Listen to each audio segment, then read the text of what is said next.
Brandon Harding is a wilderness guide, executive coach, and the executive director of Veterans in the Wild. Mike Sweeney is an executive coach and the leader of the Adventure Edge, a 3-day immersive outdoor learning experience. Brandon and Mike are both bringing the power of the outdoors and the wild to facilitating transformation for men and couples. So, Brandon, let me start by asking you, what are you most passionate about in your work? I think the way that I'll answer that question is like this. Over the past probably 7 or 8 years, I've really seen what being in the wild can do for both the couples that I've taken out and the individual leaders. There's just something unique and special that happens out in the wild that's different than a conference room or a traditional workshop. And so where my passion lies now is getting individuals and couples out into the wild to really help them connect at another level. And so that's what I think about at night. That's what I wake up excited to do, is plan events and create places and experiences for individuals and couples to get out into outdoor spaces and just connect at this really deeper level. So it's pretty much where my brain is sort of at almost all the time, is thinking about how to create those experiences for people. That's a lovely thing to think about all the time. So, may I ask you, how does that work contribute to the world that you're trying to create, Brandon? So I'll share a couple of quick examples maybe. So when we do these wilderness trips, we have people that come from all different kinds of backgrounds, politically, um, racial, ethnic components. They're all different. And once they get out into the wild, they get to see one another for who they really are. The defenses come down, vulnerability increases exponentially, and people are really present with each other in a way that they're not in other places. And so a real deep connection, an authentic connection happens out into the wild. And then those connections take place after they leave. Then they find themselves better able to relate and connect with humanity. And so I think, it's what we're creating in the wild is this little bubble of people that come out. They're very different in lots of different ways, but while they're out there, they recognize their humanity and that we really are the same in so many ways. And then they're able to go back out into the world, so to speak, and take those principles back out into their communities. And so it's sort of like the hope, I guess, is that as they learn this skill of how to interact with one another in the wild, they'll be able to take that and apply that out and back into their regular life and really increase, hopefully the ability to connect and reduce those divisions, especially now that we're seeing in our Yeah. culture. I mean, we're so divided. Mm-hmm. If I were to choose a headline, it would be something about connecting to our authentic selves and to our humanity, right? So Yeah, we can absolutely. connect with others. Lovely. Mike, I'm going to ask you the same question. What are you most passionate about in your work? These days, I'm very passionate about discovery. I'm rediscovering an old relationship with a friend of mine, and we're doing this together. This is a friend from 30 years ago. Discovering a bit how the power of the outdoors can really change things. And that's sort of been a kernel over the last 5 years or so. And I'm playing with that more and more, speaking with people like Brandon and others who are maybe further along. So that's making me passionate that it's all new. And it feels like kind of Lewis and Clark a little bit. I'm also really passionate about finding more depth. I have noticed that when I walk with clients, they say things to the trail that are deeper than they've ever said on Zoom. Mm. And if you think about the energy of forwarding and deepening, I'm very much a forward person and always have been. I'm finding that the deeper the insights the client has, the easier the forward part is. So it's kind of less work if we get deep enough. So I'm finding that the outdoors opens up a level of depth that sometimes I haven't been able to find on a technological connection. And then finally, I read somewhere once that a duo is the strongest or the smallest atomic unit of a team. And I really like that concept. So as I move from one-on-one coaching to dyadic or trio coaching into high-performing team coaching, it's really interesting to see, to Brandon's point, how those connections form across the different group or team that you have. So thinking about how to increase the connection and depth between those duos to allow them to have relationships after an experience, those are the things that are bringing out the most passion these days. Lovely. Well, I have heard a lot of talk about depth and deepening connection, deepening relationships, and also the sense of discovery, which is very fun. How does the work that you do contribute to the world you're trying to create, Mike? The world I am headed towards and trying to create is leaders operating with a sense of agency, courage, and freedom. And I think what agency means having the ability to choose. I think with courage, that means we have the ability to be vulnerable. And freedom is certainly connected to the outdoors because there's an expansiveness that comes with being small in a big place. And I did a TED Talk recently that was about paradox theory and polarity management. So I spend a lot of time working with the clients on mastering the space between opposites. So work or life, accountability or empathy, environment or economy. Those are the sort of things that I think in our society we're losing the ability to play in the middle space and have conversations that are deep enough and connected enough to actually make some progress. Mm-hmm. So again, there's a headline there of agency, courage, and freedom. Lovely. I think that's fair. Yeah, that's where I love to head, in the direction of those three things. So it's funny that you mentioned agency, because my next question is, and I'll start with you, Mike, seeing as you said it. When and where did you learn your agency? In other words, your sense of yourself, the sense of yourself as someone who can make change in the world. Where I felt like I learned agency, if I can think back to a specific moment, it actually happened in the outdoors. And I was hiking with two people. We were in the Waimanchi Wilderness, which is in Colorado. And two of us were in fantastic shape. We were in the Army at the time. And the third had been, gone to business school and moved to a certain area. If he's listening, you're in great shape now, buddy. So, but at the time, not as much. We were at altitude. And we were hiking in the woods. And after the first day, it was clear that he was not going to be able to keep up. And we were pushing the pace pretty hard. And I found myself challenging him in very much a kind of ranking sort of way.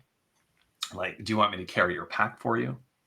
Like, do you want us to go slower? Do you need another break? A lot of sarcasm in there. And I remember that night we were camping. He was not in a good mood after all those barbs. And so he was sleeping. I think it was either the first or second night. And I remember hearing this labored breathing. And I went over and kind of put my hand on his wrist to feel his pulse. I think it was something like 150 as asleep. And it was actually dangerous. He was getting to the point where he was having some altitude sickness. It really wasn't him. It was kind of the altitude and the conditions. And I remember waking up that morning really angry that I couldn't keep doing this hike. And I had just a brief moment where like a breeze blew by me and I thought, God, how horrible must this be for him? He's out here with his friends. He's not feeling well. And one of his best friends in the world is really going after him. And I felt like that was a moment of choice where I can choose to continue to grind my way through this hike and enjoy it. Or I can realize that the point was to connect, to link with my friend, give up on the hike, go back down to a lower altitude and find a few things to do that we could enjoy together and deepen the relationship. I think that was the moment where I realized that I could make the change. And then also that had a huge impact on him, his enjoyment, and the depth of our relationship over time. So I think that was the moment kind of on that hike, realizing that I didn't have to really grind it all the time. That's such a powerful story, Mike. The interesting part is the other one kept hiking on his own. But I do remember, I'll put just the cherry on the top of that story. So maybe a year or so later, we were skiing, and we were with my parents, and we were, this is really, for me, that was the moment I understood the power of empathy and putting myself in someone else's shoes. But we're skiing, and he was complaining about his boot, and his pinky toe was really injured. And he's like, oh, my pinky toe, and it feels like this. And I remember my mother leaning over, and she said, hey, maybe we should amputate, like as a joke. And he looked me in the eyes and said, now I understand you fully. So the moment of sometimes realizing that maybe the joke or the nudge or the cutting remark isn't what somebody needs when they're hurting. Mm-hmm. What I find interesting about the first part of your story is sometimes there's a little voice that we don't always listen. It's there, but we don't always listen to it until something triggers us to actually notice that there's a voice there speaking to us. The voice of empathy, often like, oh my God, I can't imagine what this person's going through. Mm. So it's that hearing that voice. So Brandon, same question to you, which is when and where did you learn your agency? I don't know that I had like this really central story where it really came to light, like Mike shared, which was really powerful. I think for me, it was sort of probably in my first tour as a chaplain in the Navy. I was serving with a Navy CV battalion, and it was during our initial deployment into Iraq. And I think just over the course of that deployment,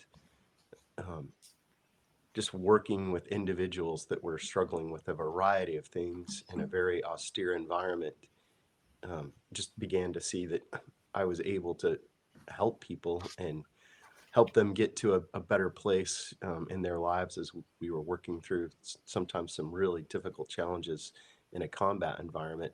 And then I think it just grew from there.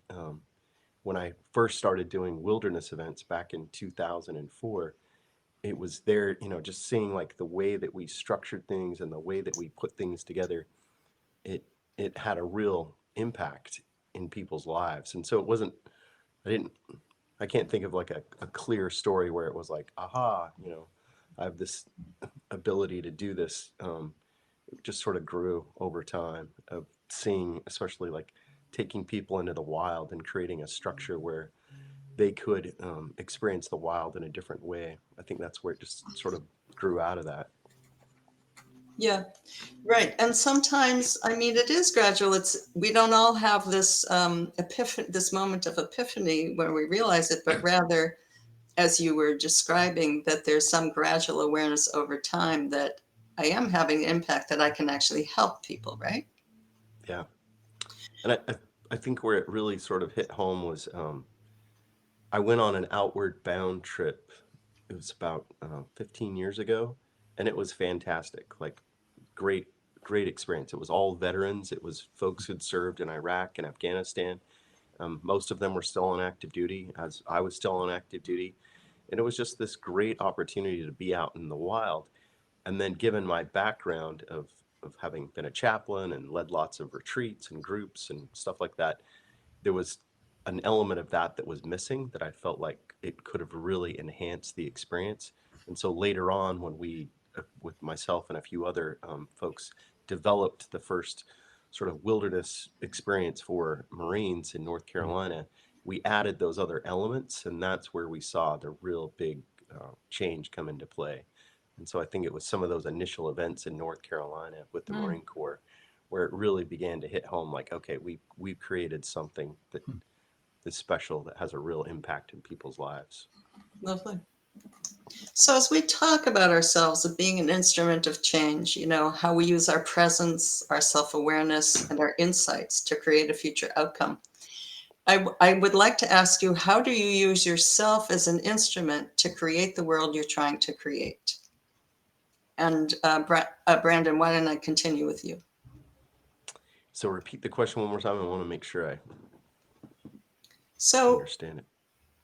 how do you use yourself as an instrument as an instrument of change, when we are aware of our presence, our impact, how we come across to people, our self-awareness, how do you use that awareness to create the world you're trying to create? Yeah, I think for me, it sort of starts at the very beginning of these trips that we do. Um, I try to model the sort of empathy and vulnerability that we want others to experience while they're out there. So it's sort of trying to create the container or the culture of the experience. And if I model it well, it tends to, go better. If I'm able to be aware of like what's happening in me internally, like, the thoughts I'm having, Right. the emotions that I might be experiencing.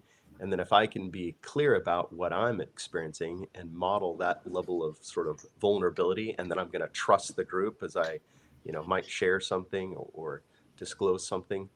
And then just sort of the way of interacting with the group, always, um, doing my best to be kind and generous and, empathetic, that then it sort of just sows those seeds within the group, and then it tends to go really, really well. And if I don't do that, if I'm less effective in that, then it usually I recover. But I can see how it doesn't have the kind of impact that I want to have while we're out in the wild. Right. Mike? I mean, those are fantastic things. The two I would definitely agree with is sometimes going first and modeling the vulnerability, and also being really observant of what's happening inside.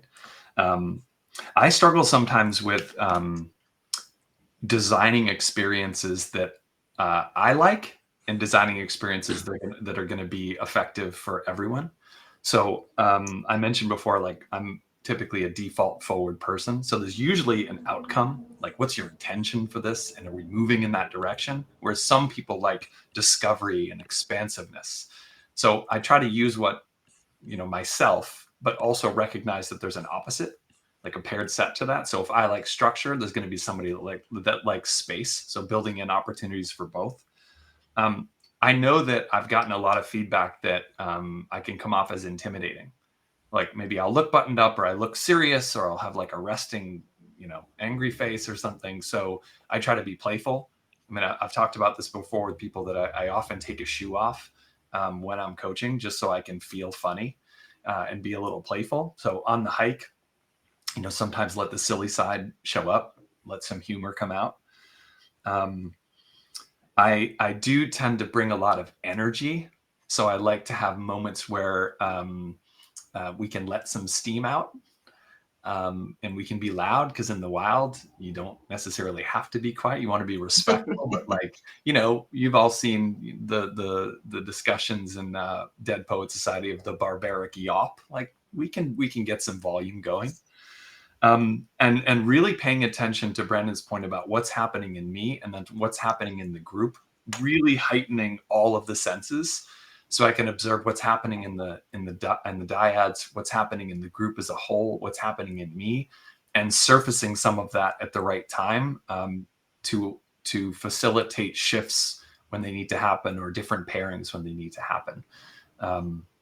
Long answer to say there's a lot of different parts of ourselves. So using myself, but then also realizing there's an opposite that exists that might not want the same thing I want. Right. So you mentioned earlier the polarity of going forward and going deeper, and you're very aware of that, the polarity and the tension between them.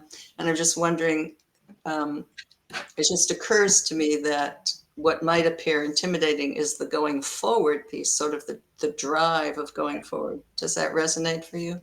Absolutely. And there's a couple levels to it. So the idea of getting outcomes is very achievement focused, right? Yeah. So thinking about I remember reading in Flourish some of Seligman's work around the frame of PERMA, right? Positive emotions, engagement, relationships, meaning, and achievement. And for most of my life, I was a very heavy A dominant sort of person. Like, what is the objective? Where are we moving? If you think about, I started my career as an armored cavalry officer. The number one word that people think about when you hear cavalry is charge. So I have a lot of that forward energy, charge energy in me. And that can come out hot. I do think I'm a relatively sensitive soul who has some depth, but it doesn't happen for everyone. Sometimes it takes a little bit of work.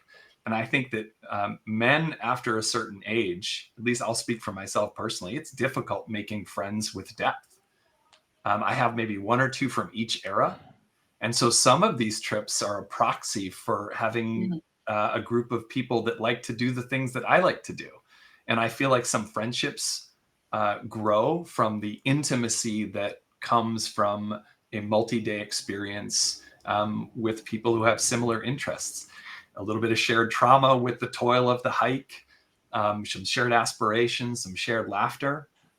And I think that I've recognized that that forward energy needs to be counterbalanced, right? It's like breathing in and breathing out. Like you can't just do one of them. We need both to move forward in a way that I think is balanced and healthy. But I am aware of that heavy forward energy.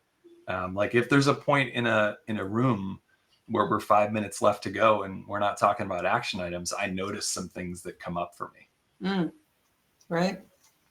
Brenda, is there anything that you heard from Mike that you would like to respond to or just react to?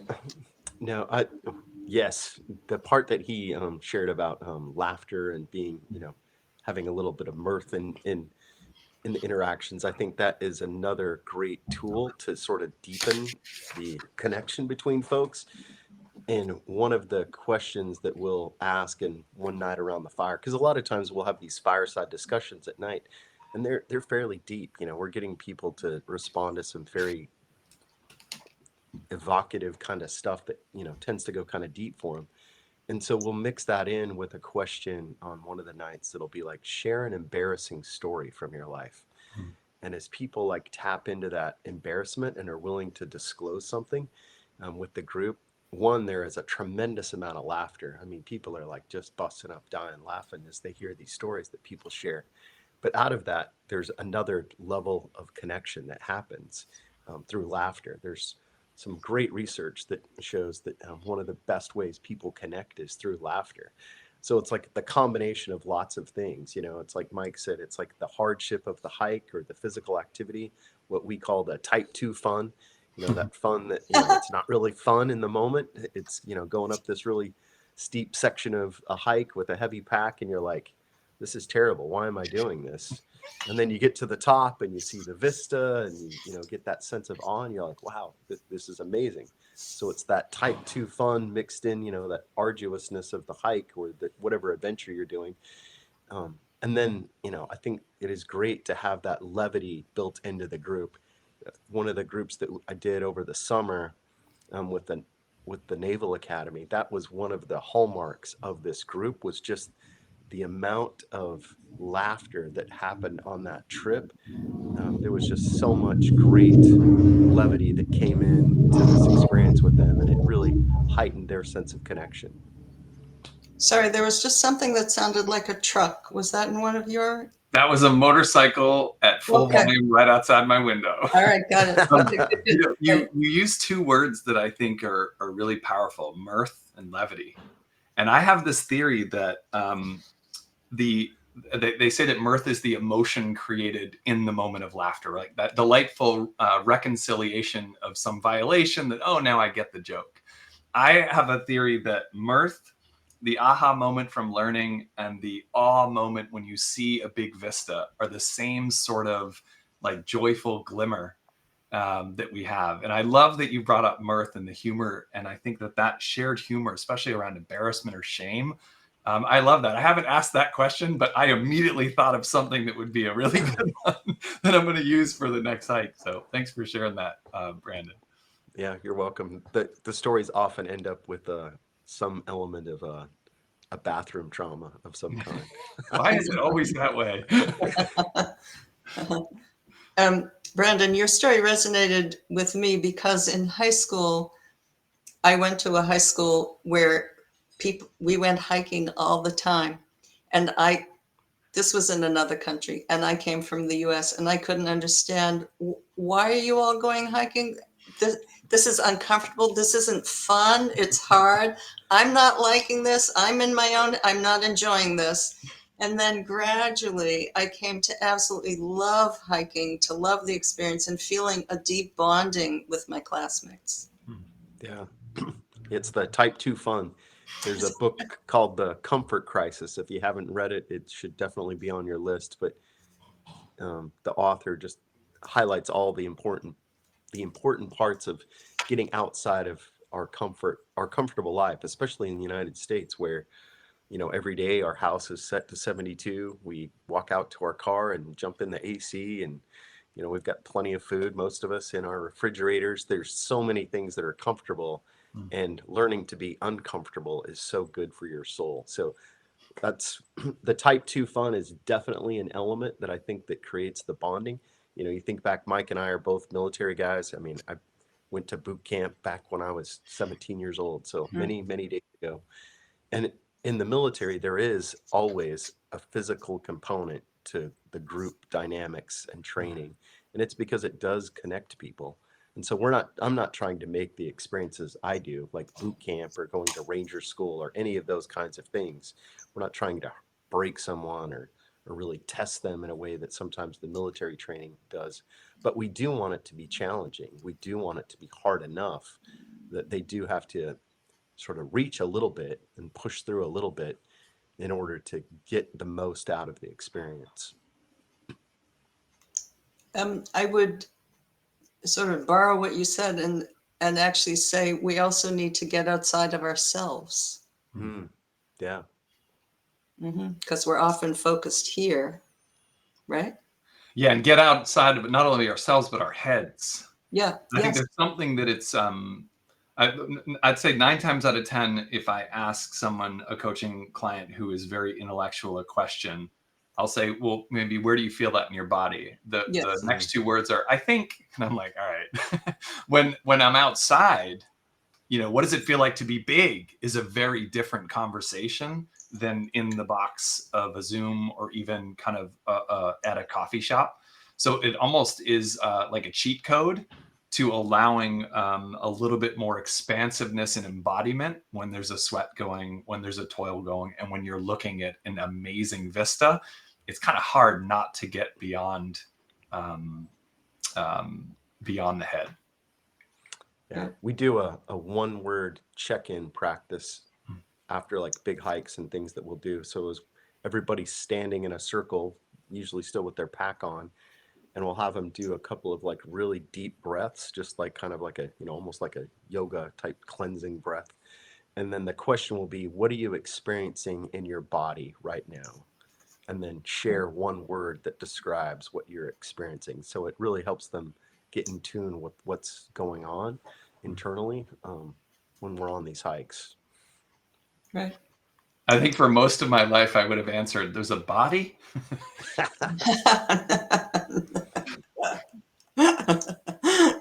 Right. Is there any question that you would ask each other?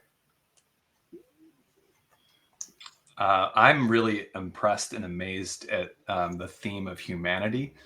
And I've listened to a podcast that you've been on, Brandon, and kind of blew me away. So maybe how do you bring humanity to the groups that you lead?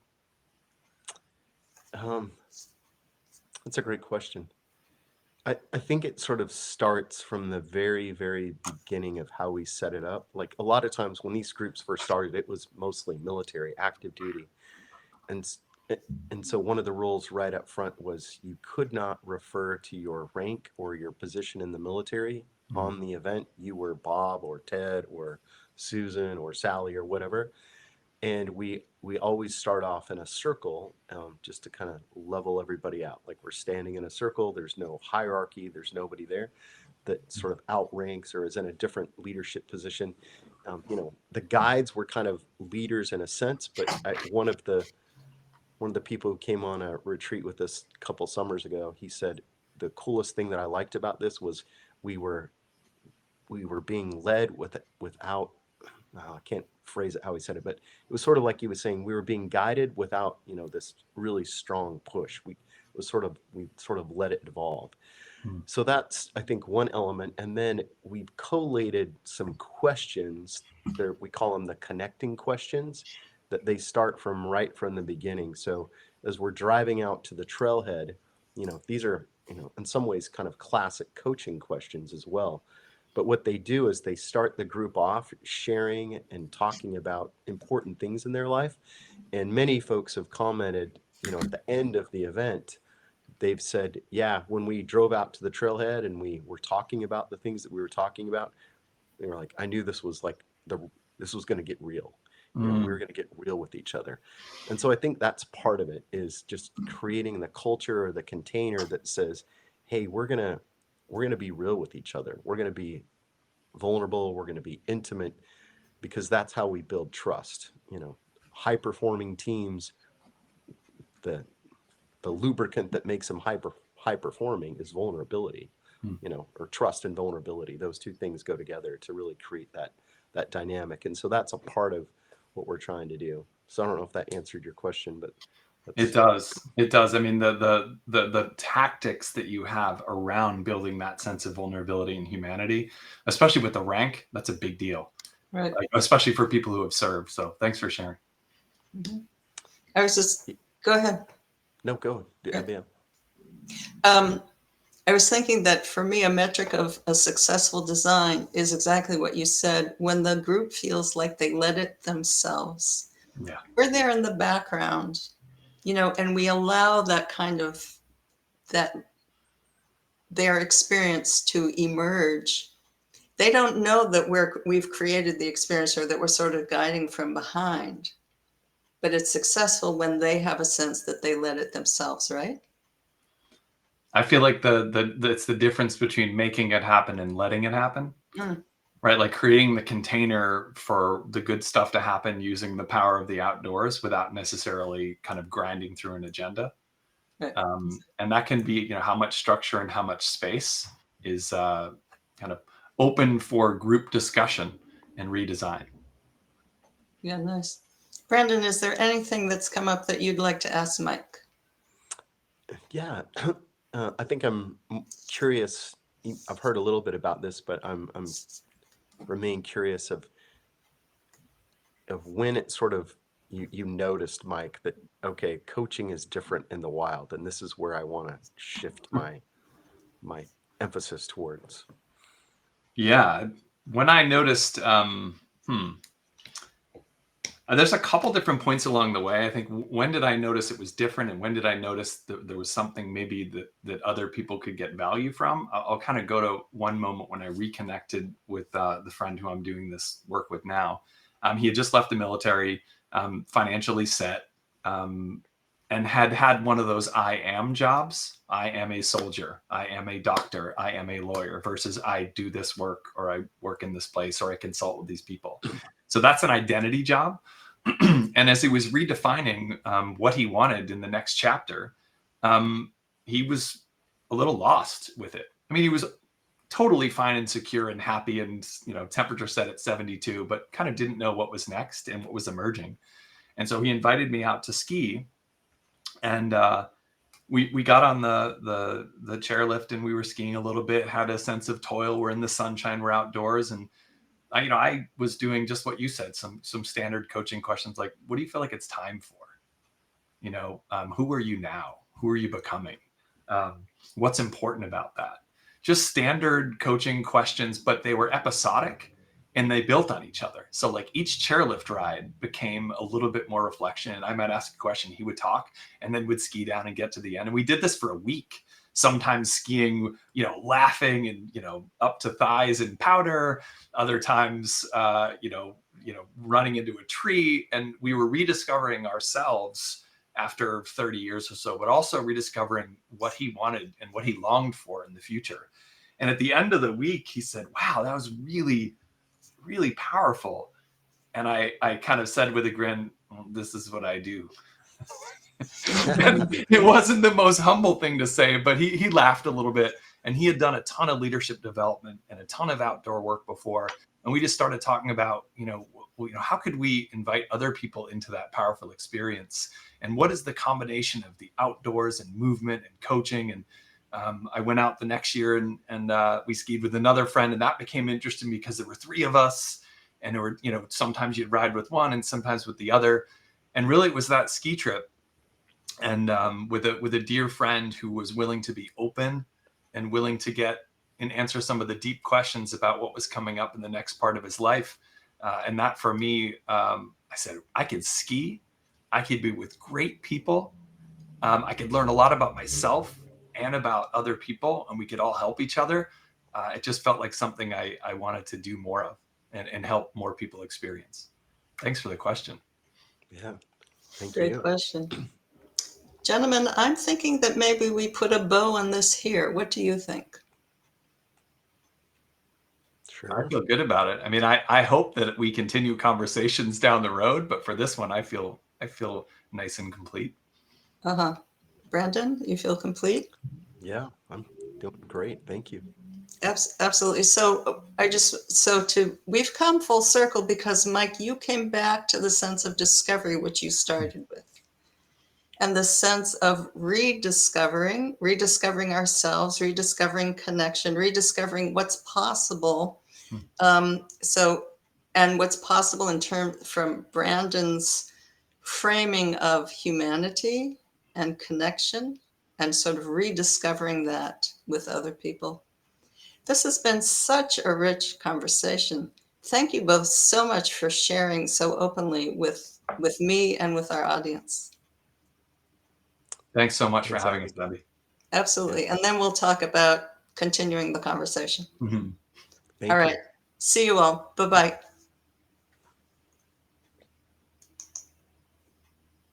With my guest today.